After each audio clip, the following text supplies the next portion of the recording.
Voilà, je vous invite à vous avancer le plus près possible, parce que c'est marqué réservé, mais c'est simplement pour la messe, où de fait il y aura des jeunes qui seront dans les premiers rangs, mais pour le temps qu'on vive maintenant, voilà, c'est mieux d'être le plus proche possible. Voilà, on va commencer donc cette partie de notre journée qui est le temps de la présentation de ce projet diocésain que nous vivons dans la cathédrale, et bien sûr tout à l'heure la cathédrale nous accueillera pour le temps de la célébration où sera vraiment promulgué le projet. Et donc je vais laisser la parole à Monsieur Le Turc. Bienvenue bien sûr à chacun dans la cathédrale qui est l'église mère du diocèse et où chacun peut vraiment se sentir chez lui. Vous remarquez que la température est excellente pour y rester un certain temps. Donc bienvenue à tous et je vous laisse maintenant avec Monsieur Le Turc qui va nous donner un petit peu la façon dont va se passer cette présentation. Merci Monseigneur. Donc n'hésitez pas à avancer. On est encore peu nombreux, mais on sera rejoint, je pense, par l'abondance de foule et de communauté au moment de la célébration eucharistique.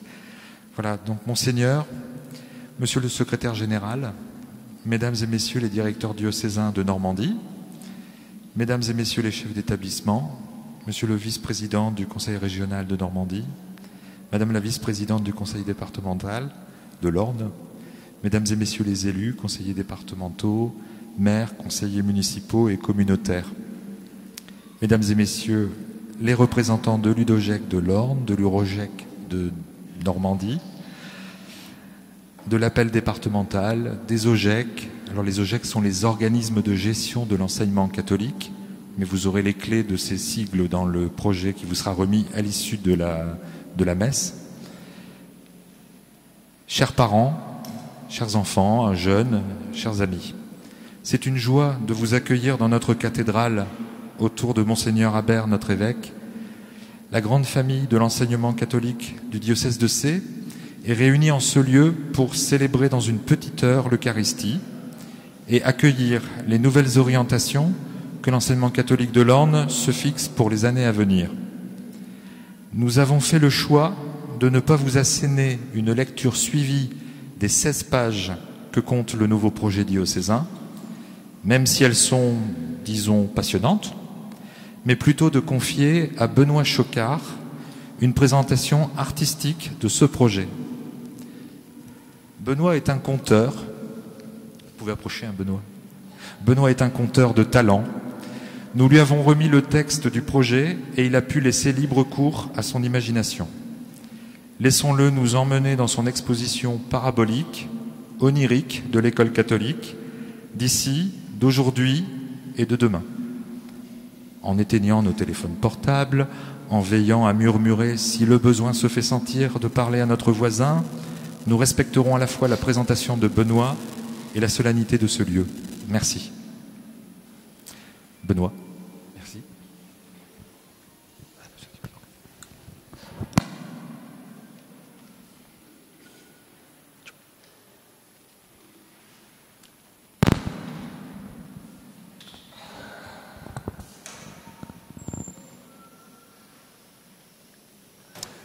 Bonjour.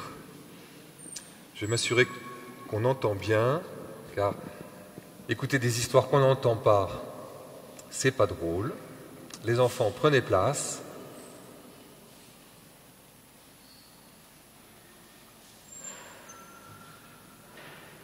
Les orientations diocésaines en histoire. J'ai dit oui. Et après avoir dit oui, je me suis demandé comment. Et il y a des fois comme ça, il ne faut pas trop chercher à savoir comment ça va se présenter, il suffit juste de faire silence. Et les conteurs ont fait souvent silence et l'inspiration vient ou ne vient pas. Là, elle est venue. Je vais vous raconter 3 histoires qui m'ont été vraiment inspirées par le texte, par ses orientations et avant tout l'état d'esprit.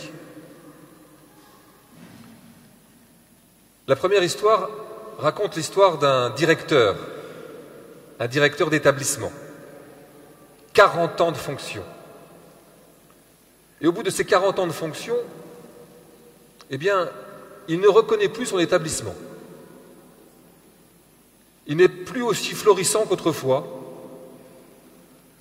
Les professeurs n'ont plus l'enthousiasme qu'il aimerait qu'ils aient. Il a l'impression que les professeurs ne trouvent plus les mots pour associer la parole aux disciplines. Il les trouve préoccupés par la pression des parents d'élèves, la pression des programmes, la pression de la société. Les élèves, il les trouve avant tout préoccupés par leur manière de s'habiller, la manière de se coiffer, la manière de communiquer avec leur portable, le doudou qui dure jusqu'à la majorité. Et plus préoccupés du tout par apprendre, faire ensemble. Les parents d'élèves, quand ils viennent le voir, ils les trouvent aussi angoissés par l'avenir. Qu'est-ce que mon enfant va devenir? Quel métier il va faire dans cette société qui n'offre plus de métier? Quelle grande école pour lui? Et il ne comprend plus. Et voilà qu'un mercredi après-midi, un peu plus désespéré que les autres mercredis, il se rappelle que dans la grande forêt, pas très loin de la sortie de la ville, il y a un vieil ermitage, l'ermitage de Saint-Austère. Et là se trouve un abbé qu'il connaît bien, qu'il n'a pas vu depuis longtemps, mais il sait que cet abbé a toujours la vision juste. Il décide d'aller lui rendre visite. Quand il arrive, la porte est ouverte. Elle est toujours ouverte, la porte de l'ermitage. Il entre, le bureau de l'abbé, il s'en souvient, il frappe à la porte, personne ne répond. Mais la porte s'en trouve légèrement, il passe la tête, il découvre l'abbé dans son fauteuil, les yeux fermés, certainement en train de prier. Il ouvre la porte et le grincement fait ouvrir les yeux de l'abbé, qui reconnaît très bien le directeur. Il l'accueille. « Qu'est-ce que je peux faire pour vous, mon ami ?» Le directeur s'approche. Il lui dit « Abbé, je viens vous voir car je suis désespéré de mon établissement. Rien ne va plus. Et je me demande si c'est à cause de moi, si ce sont mes erreurs, si ce sont mes péchés. » L'abbé l'écoute, puis il ferme les yeux. 5 minutes passent, 10 minutes. Quand de nouveau les yeux s'ouvrent, et tout souriant, l'abbé lui dit « Mais non, ce ne sont pas vos péchés, ce ne sont pas vos erreurs. Mais je vais vous apprendre quelque chose d'étonnant. Peut-être vous ne me croirez pas, mais faites-moi confiance. Sachez, aussi incroyable que cela puisse paraître, que le Messie est revenu. Et il est dans votre établissement. Un de vos enseignants ou un de vos élèves. Mon songe ne le dit pas. » « Abbé, vous avez perdu la tête? Comment ça, le Messie serait revenu dans mon établissement? Mais qui peut croire une chose pareille ?» Et à peine le directeur prononce ces mots que l'abbé referme les yeux, et très vite le directeur comprend qu'il ne les rouvrira pas avant longtemps. Il le salue et repart déconcerté. Le soir chez lui, ça tourne dans sa tête. Son épouse lui dit « Bien, c'est l'abbé qui t'a dit, suis son conseil. » Le lendemain matin, ils réunissent les professeurs principaux, les CPE, toute l'équipe administrative. Et ils leur annoncent la nouvelle. Le Messie est parmi nous, il est revenu. Cela peut être un de nos enseignants ou un de nos élèves, le songe de l'abbé ne le dit pas. Certains rient, d'autres ne rient pas. Et très vite, il y en a un qui dit « Mais si c'était vrai, cette histoire, comment pourrions-nous savoir qui c'est ?» Monsieur Jean, le professeur de français, certainement pas lui, il passe son temps à boire. Madame Suzanne, la professeure d'histoire, c'est à se demander si elle est catholique, elle. Puis alors, Monsieur Henri, le professeur de sport, alors lui, il enverrait tout le monde en Syrie. Certainement pas. Ah, le petit Rémi en seconde, le surdoué, pourquoi pas? Et là, un des professeurs leur dit, mais vous savez, Jésus, il est capable de prendre tous les péchés, de prendre toutes les fautes sur lui-même, d'incarner n'importe qui, juste pour nous mettre à l'épreuve. Il y a eu un grand silence dans la salle des professeurs. À midi, le directeur annonce la nouvelle à tous les élèves. Le soir, réunion exceptionnelle, il annonce la nouvelle à tous les parents d'élèves. De ce jour-là, à chaque fois qu'un adulte rencontrait un élève, que ce soit un professeur ou un parent d'élève, à chaque fois qu'un parent d'élève rencontrait un professeur un autre professeur, tous se demandaient s'ils n'avaient pas affaire au Christ lui-même. De ce jour-là, dans cet établissement, il n'y a plus eu une mauvaise parole, plus eu une mauvaise pensée, plus aucun jugement, plus aucune dénonciation comme il pouvait y avoir.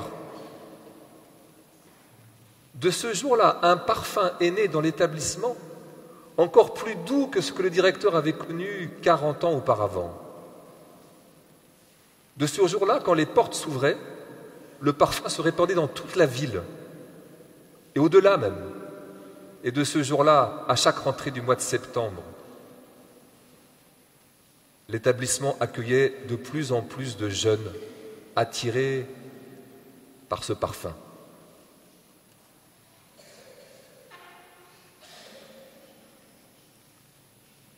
Il était une fois un curé, Père Raymond.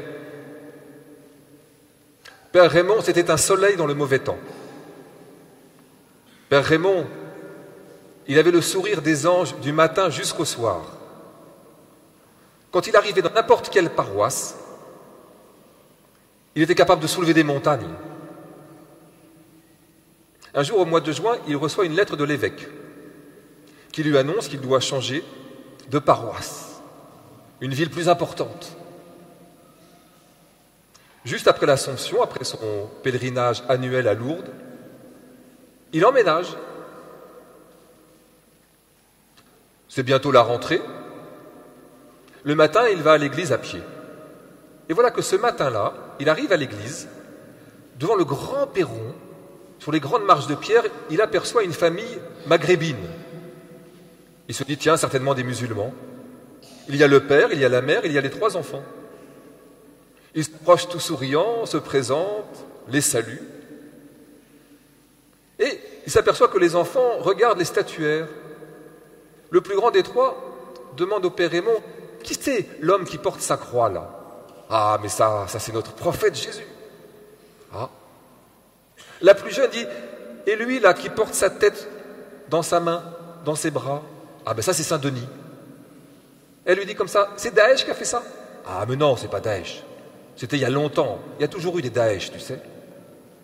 Et la conversation commence à s'entamer entre les parents et l'abbé Raymond. Et l'abbé Raymond, sachant que c'est la rentrée, il demande aux parents, avez-vous inscrit vos enfants à l'école? Ah, mais nous arrivons dans cette ville depuis la semaine dernière et nous devons les inscrire bientôt. Nous allons les inscrire à l'école publique. L'abbé Raymond les regarde et leur dit, c'est bien. À l'école publique, ils ont un grand cœur, l'école de la République.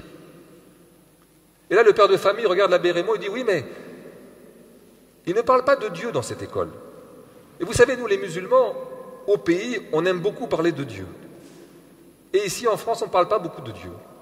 Ah ben, si vous voulez parler de Dieu, il y a l'école catholique. Oui, mais nous sommes musulmans. Ah, mais l'école catholique est ouverte à tous. Et là, le père de famille, intrigué, il dit, mais est-ce qu'à l'école catholique, il parle vraiment de Dieu?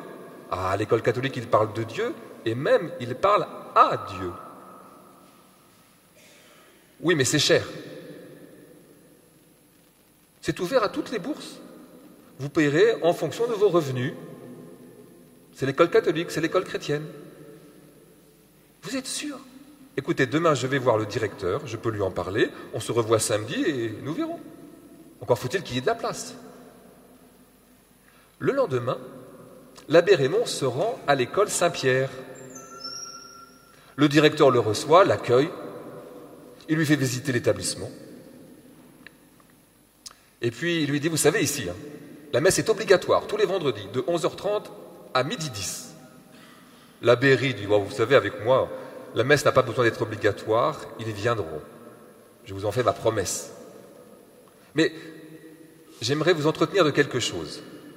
J'ai rencontré une famille maghrébine, musulmane, et j'aimerais voir si c'est possible qu'ils s'inscrivent à l'école. Le directeur devient tout blanc. Non mais vous n'y pensez pas. inscrire une famille musulmane dans une école catholique.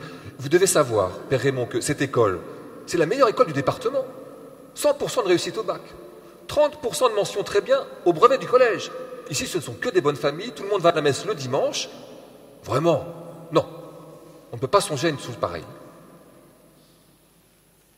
Père Raymond regarde le directeur et dit « Oui, mais ne sommes-nous pas aussi chrétiens ? Jésus, autrefois, ne prenait-il pas dans ses bras les publicains, les samaritains, les non-juifs ? Il prenait même dans ses bras les prostituées. Et les apôtres, ensuite, ils ont bien suivi sa parole, ils se sont ouverts à tous. Et devant le sourire angélique du Père Raymond, le directeur lui dit « D'accord, mais comment allons annoncer ça aux parents et puis aux professeurs ?»« Bien, nous irons ensemble. » Et voilà qu'à la réunion des professeurs, juste la veille de la rentrée, le Père Raymond est là, il rassure tout le monde. Et puis à la grande réunion des parents, tout le monde est rassuré aussi. Les enfants sont inscrits à l'école et tout se passe très bien. Ils sont accueillis. Ils sont même allés une fois à la messe pour voir comment ça se passait. Et puis tous les vendredis, ils allaient en permanence. La famille musulmane était aux anges. Elles allaient voir ses amis en disant « Mais vous savez, à l'école catholique, ils sont cléments et miséricordieux comme le dit le Coran. Ils sont le bras grand ouvert comme au pays. » Si bien que dès le lendemain, le directeur, c'était coup de fil sur coup de fil. Toutes les familles musulmanes de la ville voulaient s'inscrire. Alors il appelle l'abbé Raymond. « Mais abbé Raymond, comment je vais faire? Regarde, tout le monde veut s'inscrire maintenant. » L'abbé Raymond lui dit « Écoutez, inscrivez selon le nombre de postes que vous avez. Et puis tous ceux qui ne pourront pas s'inscrire, dites-leur bien que on doit respecter dans chaque classe un certain nombre d'élèves pour que tout le monde puisse apprendre. Et puis dites-leur que tous les samedis, nous organiserons tous les deux des rencontres interreligieuses. Nous pourrons inviter les enfants de chaque communauté et les parents aussi. Comme ça, on pourra vraiment se connaître. Et c'est ainsi que dans cette ville, les communautés ont commencé à se rencontrer avec le directeur et l'abbé.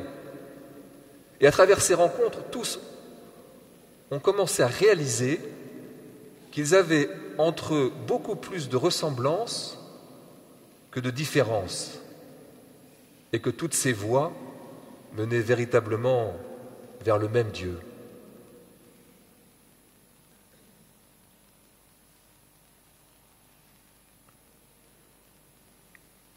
Il y avait une jeune fille qui s'appelait Camille. Elle était en 3e, à Notre-Dame de Marie. Camille, dans l'établissement, tout le monde la connaissait. C'était la seule à ne pas marcher avec ses jambes. Elle marchait avec des roues. Camille, c'était la seule qui ne pouvait pas prendre son stylo avec sa main. C'était la seule de l'établissement qui ne pouvait pas prendre sa fourchette pour manger toute seule. Tous les midis, c'était des élèves qui lui donnaient à manger. Camille, on s'occupait bien d'elle depuis toujours dans cette école. Mais voilà qu'arrivée en 3e, elle commence à s'ennuyer. Un jour, elle se dit même « Cet établissement est comme moi, il est sur un fauteuil roulant. Il roule encore moins bien que moi. On ne sort jamais, on n'organise rien à l'extérieur. » Un jour, elle est en cours de sciences de vie et de la nature et de la terre. Et elle dit à son professeur « Pourquoi est-ce que le grand terrain qui est à côté du terrain de football, derrière le collège, pourquoi est-ce que nous ne pourrions pas le cultiver, faire du maraîchage, aller vendre des légumes biologiques à des familles qui n'ont pas les moyens de s'en offrir sur le marché, par exemple ?» Le professeur dit « Camille, écoute, nous avons un programme à suivre. Un établissement scolaire comme le nôtre ne peut pas être un terrain de maraîchage, voyons. » Le lendemain, elle voit son professeur de français. Elle lui dit « Mais pourquoi au lieu de faire un petit journal qui reste que dans notre établissement, nous ne pourrions pas faire une vraie revue qu'on pourrait publier dans toute la ville, où on pourrait exprimer véritablement nos pensées, nos espoirs, nos poèmes ?» Camille, c'est une bonne idée, mais nous avons nos programmes. Déjà, un petit journal pour les réaliser, c'est du travail. Alors une revue. Et le lendemain, son professeur de musique, elle lui dit « Est-ce que vous pensez que ce serait possible qu'à Noël, au Téléthon, on organise avec la chorale du collège un petit concert dans mon village où il n'y a jamais rien. Le professeur, un peu déconcerté, lui dit « Camille, écoute, tu me prends sur le fait comme ça. Ça demande beaucoup de mobilisation. Mais bon, pourquoi pas, on en rediscutera. » Et voilà qu'au déjeuner, les professeurs se retrouvent à table. Le professeur de sciences de la vie et de la terre dit aux autres « Oh, la Camille, en ce moment, je ne sais pas ce qui lui passe par la tête, mais elle m'a demandé si on pouvait labourer le champ à côté du terrain de foot pour en faire un terrain de maraîchage. » Le professeur de français qui explique l'idée de la revue, le professeur de musique, le concert. Un autre professeur était assis un peu plus loin, il écoutait ça d'une oreille attentive et il leur dit « Mais avez-vous oublié la parabole de Jésus qui nous dit que si notre foi, même si notre foi avait juste la taille d'un petit grain de moutarde, nous pourrions dire à cette montagne, déplace-toi, elle se déplacerait. Soulève-toi, elle se soulèverait. Oh, tu ne vas pas nous dire que tu crois à une parabole comme ça encore aujourd'hui. Comment ça? Vous ne voyez pas la métaphore?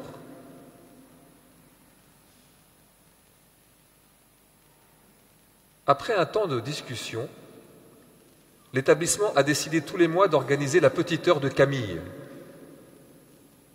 qui réunit les élèves, mais aussi des parents d'élèves, pour discuter des projets qui pourraient se réaliser à l'extérieur de l'établissement. Le terrain à côté du terrain de foot, c'est un jeune maraîcher qui est venu s'en occuper, qui s'installait, qui a dit « Moi, je veux bien m'en occuper si les élèves m'aident à m'en occuper. » Un grand tableau a été placé dans l'établissement, avec les consignes du maraîcher. Des élèves, sur leur temps de permanence, qui n'avaient pas trop de leçons, allaient sur le terrain, après la classe, le mercredi après-midi. Et des volontaires retrouvaient le maraîcher le samedi, sur le jour du marché. Et une partie des récoltes était vendue aux familles les plus démunies qui jamais ne pouvaient s'offrir des aliments dits biologiques. La revue. 2 ans après, elle était à la médiathèque. On pouvait la trouver à la mairie. Elle était éditée en numérique gratuitement et sur papier. On l'a trouvée dans toutes les salles d'attente de tous les médecins, chez les coiffeurs même. Tout le monde l'a partagée. Ça a même donné naissance à des cafés littéraires à la médiathèque, animés par des jeunes. Le concert du Téléthon, il a eu lieu. Tous les trimestres, les élèves volontaires organisaient une soirée dans un des villages de la CDC. On pouvait y avoir une petite pièce de théâtre suivie d'un, 2, 3 morceaux de rock'n'roll, d'une chanson, de poésie, de lecture. Ils les ont appelées les grandes heures de Camille. Un succès. Dans cet établissement, depuis que Camille a semé cette petite graine, il y a un parfum aussi qui est apparu. Un parfum qui court encore si on a le flair sensible. Voilà les 3 histoires, inspirées par le grand projet que nous pouvons tous que souhaiter fleurir. Merci.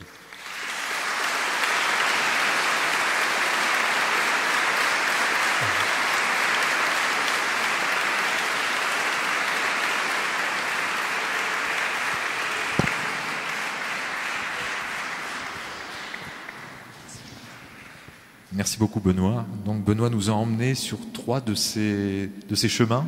Merci infiniment. Je vais laisser la parole à Monsieur Pascal Balmand, secrétaire général de l'enseignement catholique, que je remercie infiniment aussi de nous honorer de sa présence et de son temps. Merci Pascal. Je suis désolé, moi je ne vais pas vous raconter d'histoire. Donc du coup c'est un petit peu difficile de parler après vous parce que c'est moins convivial. Ce que je veux dire, je voudrais quand même vous dire à quel point je suis heureux, à quel point je me réjouis d'être avec vous ici aujourd'hui pour partager cette journée, partager cette promulgation de votre projet. Moi j'ai la chance de l'avoir lu pas avant vous tous, mais avant un certain nombre d'entre vous. Et alors pour le coup je suis quand même frappé parce que entre ce que Benoît a si bellement partager avec nous. Et ce que j'avais envie de vous dire sur un mode plus académique, plus sérieux, plus officiel, vous verrez, il y a quand même beaucoup de rencontres. Donc ça prouve qu'on a bien lu le même projet et peut-être même qu'on l'a lu de la même manière. Chacun à notre façon, mais quand même. Voilà, quelques balises, quelques éléments de réflexion autour de ce projet que vous allez découvrir dans quelques instants. D'abord, rappeler cette évidence qu'il faut toujours rappeler, nous ne sommes pas l'enseignement privé. Nous ne sommes pas l'enseignement privé, nous sommes l'enseignement catholique. C'est pas la même chose. Le statut de l'enseignement catholique nous rappelle bien, à nous tous, que l'ouverture dont parlait Benoît, cette ouverture à chacun, cette ouverture à tous, elle n'est pas d'abord une obligation légale. Cette ouverture à tous, elle constitue d'abord un élément fondateur de la mission que l'Église confie à son école catholique. Mais dire en même temps que nous sommes ouverts à tous, dans le respect et dans l'accueil de chacun, c'est aussi une invitation à porter une parole chrétienne, clairement chrétienne, fortement chrétienne, et parce que fortement chrétienne, pleinement respectueuse. Vous savez, nous avons chacun, tous, dans les Écritures, tel ou tel passage qui nous frappe, qui nous touche, qui nous habite, qui nous nourrit. Moi, personnellement, je suis toujours très, très touché par un passage du 2e livre des Rois. Alors, j'ai pas pris mes antisèches, Monseigneur, vous allez me corriger, mais c'est un passage très connu, chacun s'en rappellera. C'est le moment où le prophète Élie grimpe sur le mont Horeb. Et quand Élie arrive au sommet du mont Horeb, au sommet de la montagne sainte, voilà, le texte nous rappelle qu'il y a un grand tremblement de terre, et le Seigneur n'était pas dans le tremblement de terre. Ensuite, il y a un grand incendie qui ravage tout, et le Seigneur n'était pas dans l'incendie. Il y a un feu, imaginez tout ce qu'il peut y avoir de terrible, et à chaque fois, le Seigneur n'était pas là-dedans. Et puis le passage se finit de la manière suivante, et puis Élie entendit le bruissement d'une brise légère. Et alors, à ce moment-là, il se voile la face, parce qu'il sait que son Seigneur est là. Le bruissement d'une brise légère, ça n'est pas le silence, ça n'est pas la vacuité. Il est nécessaire, légitime, indispensable qu'une parole chrétienne soit proposée à tous dans nos établissements. Et en même temps, le bruissement de la brise légère, c'est ce que j'appellerais le tact, la délicatesse, la bienveillance, l'accueil. Voilà, c'est pour ça que nous sommes là. Et je trouve, et c'est pour ça que j'en parlais, que ça se retrouve très très bien dans le projet que vous allez découvrir tout à l'heure. Le premier axe de ce projet diocésain, j'ai le droit de le dire ? Bon, j'ai le droit de le dire. Le premier axe du projet diocésain, l'école catholique dans la joie de l'Évangile. Le premier axe, c'est-à-dire que cet enracinement ecclésial, ça n'est pas ce qu'on trouvait parfois il y a encore quelques années dans certains projets. Vous savez, il y avait plein de chapitres extrêmement intéressants, et puis à la fin, ah zut, on a oublié, je caricature à peine, à la fin, il y avait le petit couplet pastoral, parce que quand même, il faut quand même qu'il y ait un peu de pastoral. Non, pas du tout. Là, c'est vraiment ce par quoi commence, ce dans quoi s'enracine. Tout ce qui se vit dans l'école catholique est éclairé, je dis bien tout, dans tous les domaines, a vocation à être éclairé par la mission chrétienne que l'Église nous confie au service de tous. Et ça, c'est bien rappelé dans votre projet. La dimension ecclésiale, ça n'est pas quelques gouttes d'eau bénite pour asperger à la fin. C'est la lumière qui éclaire tout le reste. Deuxième élément que je voulais partager avec vous rapidement, qui résulte du premier. Je suis convaincu que plus nous sommes spécifiques, plus nous sommes particuliers, plus nous sommes différents, plus c'est en cela que nous sommes utiles. Si dans nos établissements, il se passe la même chose et de la même manière que chez nos collègues de l'enseignement public, alors nous ne servons radicalement à rien du tout. Si nous sommes des établissements publics avec un peu d'aumônerie en plus, je considère que nous n'avons aucune raison d'être. C'est pas ça l'école catholique. Je partage avec vous une phrase d'un sociologue qui s'appelle Jean-Paul Villem, qui écrit ceci, je le cite: « La pertinence du christianisme aujourd'hui réside en grande partie dans son impertinence. » La pertinence du christianisme réside dans son impertinence. Nous avons quelque chose à dire. Nous avons un témoignage à partager. Nous avons des expériences de vie à faire découvrir aux enfants et aux jeunes. Sur le mode de la proposition, sur le mode du respect, sur le mode du tact, bien sûr. Et ça se retrouve dans votre projet diocésain. Par exemple, le troisième axe, vous verrez, l'école catholique, lieu d'accueil des fragilités. accueil des fragilités. Il n'est pas question de difficulté à prendre en charge comme un fardeau, comme un boulet. Il est question de différence à accueillir comme autant de richesse. C'est ça le projet de l'école catholique. C'est ça ce que vous vivez dans vos communautés éducatives. Axe 4.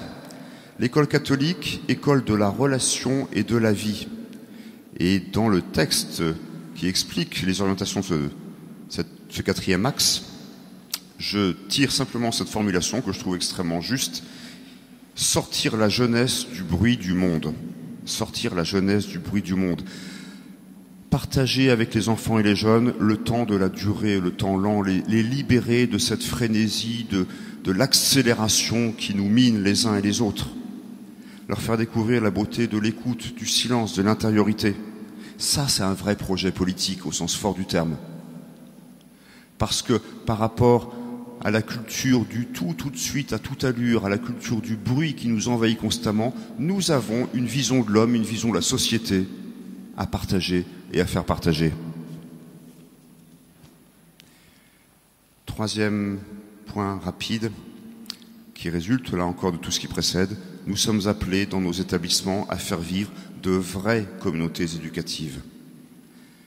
Et là on le retrouve, vous verrez tous les 16 pages, puisqu'il y en a 16 du projet, vous n'arrêterez pas de voir des références à des conseils pédagogiques, à des commissions diverses, un peu dans tous les secteurs et avec tous les acteurs, à la notion d'éducation à la relation, à l'invitation au développement des pédagogies collaboratives, à l'attention aux plus fragiles, à la médiation, etc., etc.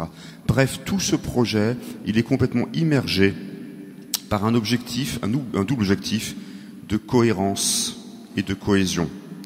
Cohérence et cohésion, dans notre vocabulaire chrétien, ça s'appelle autrement, ça s'appelle communion. Il y a un texte magnifique de la Congrégation pour l'école catholique, vous savez, c'est le service du Saint-Siège qui accompagne l'enseignement catholique dans le monde entier, un texte de 2007 qui s'intitule « Éduquer ensemble dans l'école catholique », peu importe, qui nous dit ceci, j'en tire juste une phrase que je trouve extrêmement nourrissante. La spiritualité de la communion doit devenir la respiration de la communauté éducative.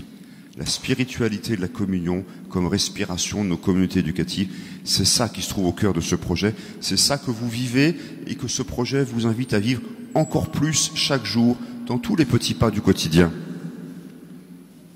Un dernier mot, un tout dernier mot, pour dire qu'un projet de ce type, c'est toujours extrêmement stimulant et motivant, et puis ça peut aussi, il faut se le dire quand même, être extrêmement inquiétant. Parce qu'on se dit, mon Dieu, on n'y arrivera jamais, c'est 50 000 fois trop ambitieux, il y a trop de choses, ils sont fous, ils ne se rendent pas compte, ils ont fumé la moquette, etc., etc. En fait, je crois qu'il faut bien repérer que dans ce texte qui va être promulgué dans quelques instants, ce qui se lit, c'est d'abord une très belle, alors là pour le coup, vraiment très belle cohérence. Une démarche très systémique, pardon pour le jargon. C'est-à-dire que c'est vraiment un projet qui doit se lire et se travailler comme dans un jeu de miroir. Je veux dire par là que chaque axe, chaque objectif renvoie aux autres. En d'autres termes, il ne s'agit pas pour vous de tout faire, ce serait parfaitement écrasant. Enfin, sauf si monsieur le directeur diocésain vous dit dans quelques instants qu'il faut tout faire. Moi, je crois pas. Il s'agit surtout pas de tout faire. En tout cas, pas tout à la fois. En revanche, ce que je trouve très intéressant dans ce projet, très bien travaillé, vous verrez, c'est que par quelque bout que vous le preniez, quelle que soit la porte d'entrée que vous choisirez dans vos communautés éducatives, vous verrez que de proche en proche, le bout que vous aurez choisi, la porte par laquelle vous serez entré, vous mèneront vers tous les autres. Et ça me paraît parfaitement en phase avec la démarche nationale de réenchantement de l'école que vit l'enseignement catholique. Et ça, je finis là-dessus, ça dit très bien, au total, ce qu'est l'ambition de l'école catholique. L'ambition de l'école catholique, si je la formule en une seule phrase, cette phrase, je la trouve dans Jérémie 29:11. Et là, j'ai mes antisèches, pour pas quand même... Voilà, Jérémie 29:11, c'est le Seigneur qui parle.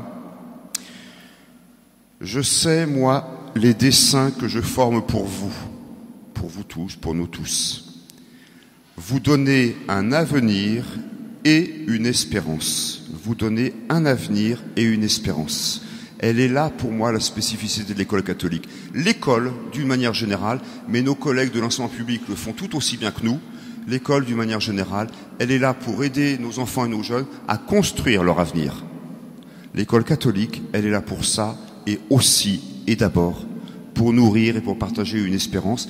C'est bien le sens de ce projet, et c'est la raison pour laquelle je vous souhaite de tout cœur de le vivre et de l'habiter dans la joie, dans la confiance et dans l'espérance.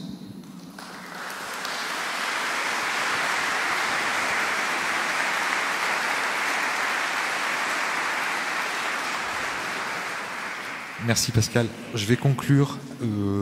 Avant de conclure, simplement, on aura certainement un peu de temps entre cette conclusion et la célébration eucharistique. Je vous demanderai de veiller autant que possible à ce que ça reste, vous savez, on chuchote, on restera dans le calme de façon à pouvoir entrer dans la célébration eucharistique. Pour répondre à Pascal, que je n'avais pas entendu avant, mais j'avais préparé une réponse. Non, il faut se rassurer, on va pas. C'est pas une prescription. C'est pas une prescription. C'est un grand projet. Alors le mot projet, orientation. En fait, je vais citer un grand entrepreneur, d'une grande œuvre éducative, si cher à notre évêque, Saint Jean Bosco, si cher aussi à nos amis salésiens qui sont ici présents. Il disait à ses frères salésiens, donc, j'ai fait le brouillon, vous mettrez les couleurs. Je trouve que c'est une belle façon. C'est peut-être la façon la plus enthousiasmante d'inviter à partager un projet et à s'inscrire dans un projet. Alors, nous inspirant de cette invitation simple et percutante, nous avons pris le temps, 2 ans. Nous avons saisi, goûté les moments. Nous avons essayé d'échapper à la tyrannie de ce temps syncopé qui construit notre quotidien pour nous poser, nous ouvrir à une réflexion, à des échanges sur ce que nous voudrions que nos écoles soient, restent ou deviennent. Je vous rassure, c'est écrit grand. Comme des meuniers, nous avons récolté le grain patiemment, courageusement, dans les établissements depuis la journée du 2 février, qui était 2015, qui était une journée institutionnelle. Nous avons stocké le grain dans un document d'étape qui a été remis à tous les responsables, enseignants, salariés, bénévoles, prêtres. À partir de ces grains de grande variété, nous avons fabriqué la farine, les farines, et vous ferez les pains. Alors là, j'ai essayé de trouver une autre métaphore que Saint Don Bosco. Voilà. Donc les 6 axes ont été rappelés par Pascal Balmand. Il les a mis en perspective, et c'est vrai qu'il y a un jeu de miroir entre les 6 axes. Et il y a un travail qu'on a fait, alors c'est Chantal Cauchy qui l'a fait avec les enseignants de maternelle, c'est qu'elle est allée chercher dans le projet ce qu'on pouvait dire des maternelles, et on les a trouvés dans les 6 axes, sur un plan opérationnel, sur un plan pédagogique, et j'ai trouvé que c'était une bonne entrée. Et donc on créera des groupes de travail, on sait faire en enseignement catholique, pour travailler plein d'aspects, la gestion financière de nos établissements, les difficultés liées au monde rural. Notre évêque y est sensible puisqu'il a la charge du monde rural à la conférence des évêques de France. Voilà.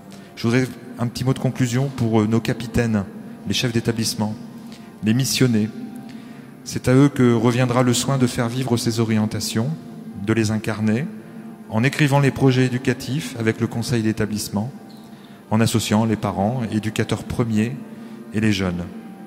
Nous espérons que cette démarche, cette mise en route, permettra à chacun de retrouver ce regard qui nous fait aussi chercher et découvrir le Christ dans les personnes qui nous sont confiées, dans le respect du mystère de ce qu'elles sont et dans l'aventure humaine que nous partageons avec elles. À vous tous, et donc en particulier aux missionnés, permettez-moi de citer, une fois n'est pas coutume, Saint-Exupéry.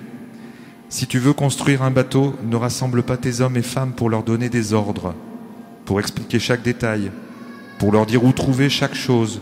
Si tu veux construire un bateau, fais naître dans le cœur de tes hommes et femmes le désir de la mer. Merci.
Bonjour.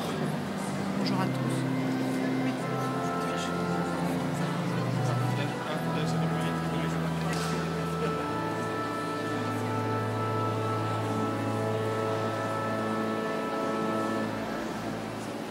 Un, deux, 3.